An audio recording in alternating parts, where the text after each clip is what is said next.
Welcome back in. Are you looking to invest in real estate, maybe retire, thinking about putting your home up for sale? Good time to hear from the experts at RE/MAX. Licensed realtor Eddie Campos joins us in studio. Eddie, great to see you today. Yeah, thanks for having me here. I was talking to Doug Howard, who you know, Yes. who is a builder, and I was asking him about the impact on what he does and the whole thing. And he said, Dan, you got to realize these 7% interest rates is what historically they've been for years and years. Like, I know when I first bought my home, back in the late 70s, we had interest rates in double figures, and you'd have to get a variable loan to be able to afford to lower it down to be able to buy a home. And I mean, we've gotten so spoiled with these 3-4% interest rates. Yeah. It's going to take some time probably to kickstart the whole real estate business going again, or what do you feel? Yeah, so a couple of things. First of all, reach back to 1981. We have a Blade article in our office that shows interest rates were 18.96%. What? So industry average historically is 8%. So to put things in perspective, okay, 7% doesn't seem so bad. But if you bought a home in, just 5 years ago, or and refinanced. Exactly, and you got somewhere around 3%, 7% looks pretty terrible. But the Federal Reserve put a pause on raising any interest rates, and they've given us indication that we're going to see reductions over the course of 2024. So we're excited about that. At this point, what's your biggest headache? Getting people to buy or getting people to sell? Is inventory the problem? If I want to sell my house, I can probably sell it pretty quickly, unless I'm asking too much, because there's just such a demand for homes right now. Yeah, and I think the answer to your question is it depends, which is what I tell a lot of my clients when they ask me a question, right? So if you're looking to buy, interest rate could be a factor, but the people that are still moving today are the people that have life situations that are making them make that move. And we refer to the 4 Ds, diapers, diplomas, divorce, and death. Those folks are still making moves regardless of what interest rates are. So interest rates being paused with an anticipation of them going down here in the future is going to be very positive. Your meteorologist doesn't realize this, but nice weather, at least with no snow on the ground, is also a motivator, because that'll be a situation where people will think, okay, I don't mind people coming into my house right now because there's no snow on the ground and they're not going to ruin my floors.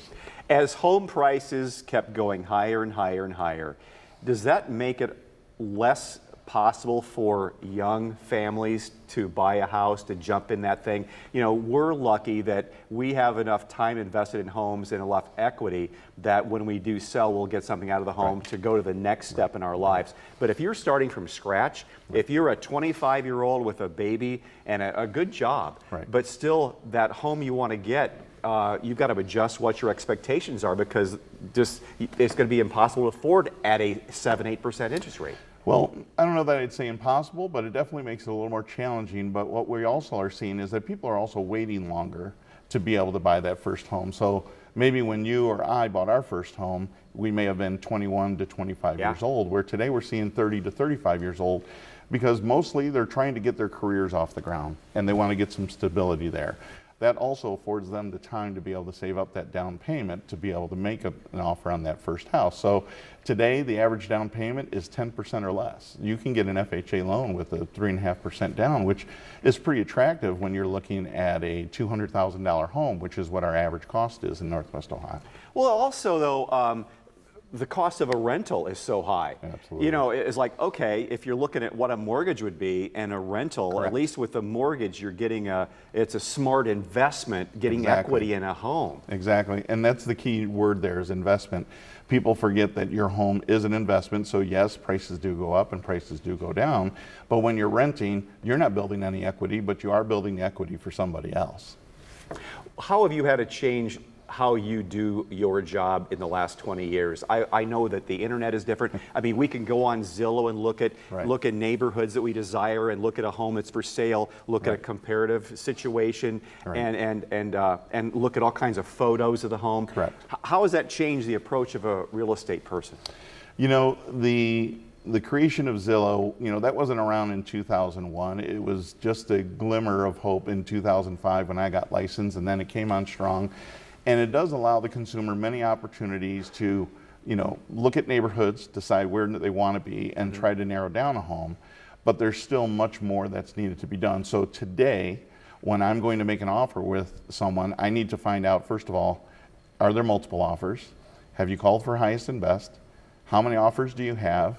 As the listing agent, did you present any of these offers? And then I need to do a market report of what the neighborhood average cost is. I need to find where the highs, the lows, and the medians are. And then I need to find out from my client, what are their capabilities? Not everybody is going to be able to do more than their down payment. So if you're making a home and we know that it's a highest and best scenario, and we also know that where the home is priced is at the top end of the market, and we make an offer that's over list price, it may not appraise. The seller's probably going to be very smart about that and talk to their listing agent and say, what are the likelihood we're going to get this price? They may say it's going to be challenging. However, if the buyer presents an appraisal gap fee, which is more money to their down payment, they could do that. Not every buyer is going to have that capability. So it makes it challenging for them to be able to compete in some of those scenarios. So, you know, there's 150 things that I have to do to be able to get a house from the search all the way to the closing table.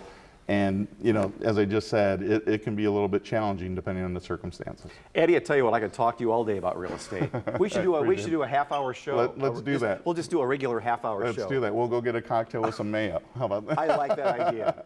Good talking to you. Thanks so much. We'll be right back.